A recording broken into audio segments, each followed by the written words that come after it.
To real estate TV. నేను మానస. ఈ రోజు మనం చూస్తున్నారు కదా, ORR ఎగ్జిట్ నంబర్ 19 దగ్గర ఉన్నాము. గచ్చిబౌలి ఎగ్జిట్ అన్నమాట.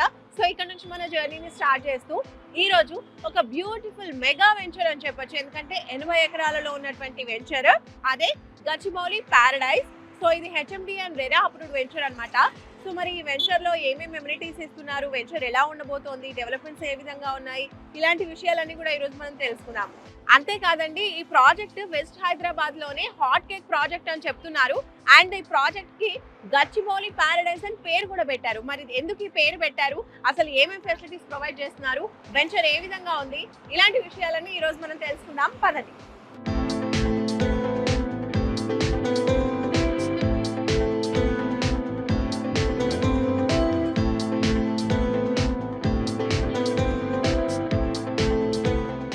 ఇప్పుడు మనము ORR ఎగ్జిట్ నెంబర్ 2 and 3 మధ్యలో మనం ఉన్నాం ఇక్కడ. సో ఇలా మనము స్ట్రైట్ గా వెళ్ళినట్టయితే అక్కడ మనకి అండర్ పాస్ కనిపిస్తుంది కదా, అటు నుంచి స్ట్రైట్ గా వెళ్తే ఏమో మనకి శంకర్పల్లి వస్తుంది. ఇటువైపు మనం చూసుకున్నట్లయితే పటాన్ చెరువు, అలాగే మియాపూర్ నుంచి వస్తూ ఉంటారు కదా, సో అక్కడ నుంచి వచ్చే వాళ్ళు ఈ వేలో రావచ్చు.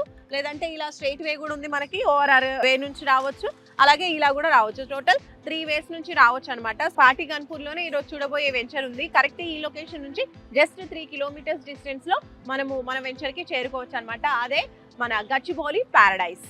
సో లేట్ చేయకుండా వెంచర్కి వెళ్ళిపోదాం పదండి.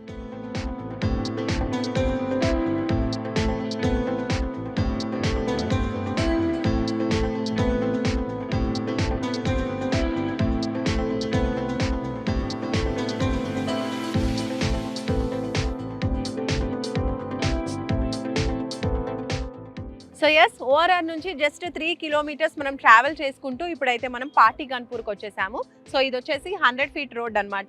సో ఈ రోడ్ గుండానే మనం ట్రావెల్ చేసుకుంటూ ఇప్పుడైతే వచ్చేసాము. అదే SRR fortune infra developers LLP వల్ల SRR Gachibowli Paradise. So venture లోపలికి వెళ్ళిపోదాం పదండి.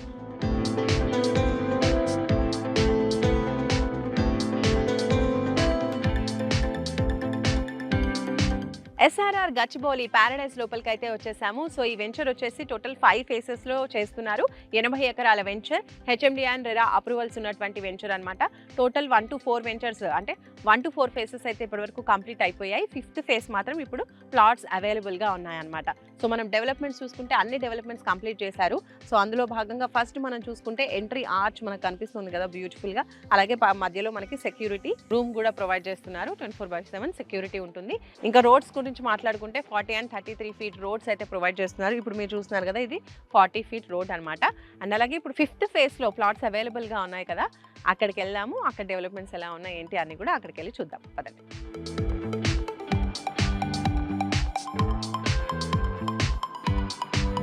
SRR గచ్చిబౌలి ప్యారడైజ్ లోపలికి వచ్చేసాం కదా. సో డెవలప్మెంట్స్ అనేవి మనం చూస్తున్నాము. అందులో భాగంగా మనం చూడొచ్చు, అక్కడ మనకి ఓవర్ హెడ్ వాటర్ ట్యాంక్ అనేది నిర్మాణం చేశారు. సో ఇంకా ప్రతి ప్లాట్కి కూడా ఇండివిజువల్గా వాటర్ సప్లై అనేది ప్రొవైడ్ చేస్తున్నారు దీని ద్వారా. అలాగే మనం ఇక్కడ చూడొచ్చు డెవలప్మెంట్స్లో ఫస్ట్ అయితే మనం అక్కడే స్టార్టింగ్లో చెప్పాము, రోడ్స్ 40 ఫీట్ అలాగే 33 ఫీట్ రోడ్స్ అనేవి ప్రొవైడ్ చేస్తున్నారు. ఇంకా దాంతోపాటు కర్బింగ్ స్టోన్స్ అనేవి ఇస్తున్నారు. ఇక్కడ ఎలక్ట్రిసిటీ గురించి మాట్లాడుకుంటే మామూలుగా అండర్ గ్రౌండ్ ఎలక్ట్రిసిటీ ఉంటే మనకి రెగ్యులర్ ఎలక్ట్రిసిటీ అనేది ఉండదు, కానీ ఇక్కడ 2 ఆప్షన్స్ కూడా ఉన్నాయి. మనకు ఆయన కనిపిస్తున్నాయి కదా, ఇవన్నీ కూడా ఇక్కడ ఎలక్ట్రిసిటీ ఇలా ఇచ్చారు, అలాగే అండర్ గ్రౌండ్ కూడా ఇచ్చేస్తారనమాట. 2 టైప్స్ అనేది ఉంది. అండ్ దాంతో పాటుగా మనం చూసుకున్నట్లయితే రెవెన్యూ ప్లాంటేషన్ అనేది ఇచ్చేసారు బ్యూటిఫుల్గా. అలాగే park, children area, play equipments అన్నీ కూడా ప్రొవైడ్ చేసేసారు. అండ్ అలాగే కాంపౌండ్ వాల్ కూడా కన్స్ట్రక్షన్ అనేది కంప్లీట్ అయిపోయింది టోటల్గా ఈ వెంచర్ మొత్తానికి, 80 ఏకర్స్ వెంచర్కి. ఈ వాటర్ ట్యాంక్ కూడా ఇప్పుడు మీరు చూస్తున్నారు కదా, ఇలా ప్రతిదీ కూడా ఏ ఫేజ్ కా ఫేజ్కి ఇలా ఇండివిజువల్గా ఓవర్ హెడ్ వాటర్ ట్యాంక్ నిర్మాణం కూడా చేశారు. So kerbing stones with